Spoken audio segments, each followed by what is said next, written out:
Hallo en welkom by vandag se video. In hierdie video gaan ons die belangrikheid van die leeromgewing in vroeë kinderonderwys ondersoek. Ons gaan bespreek hoe die skep van veilige, stimulerende en inklusiewe ruimtes kinders se ontwikkeling ondersteun. 'n Goed ontwerpte leeromgewing sluit beide binne- en buiteruimtes in wat veilig, toeganklik en boeiend is.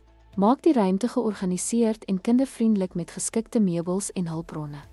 Moedig motoriese vaardighede, kreatiwiteit en verkenning aan met geskikte toerusting en natuuraktiwiteite.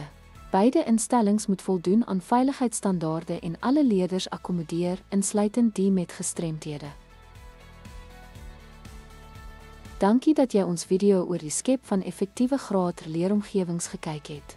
Onthou, die koestering van beide binne- en buiteruimtes is die sleutel tot die ondersteuning van holistiese ontwikkeling en betekenisvolle leer.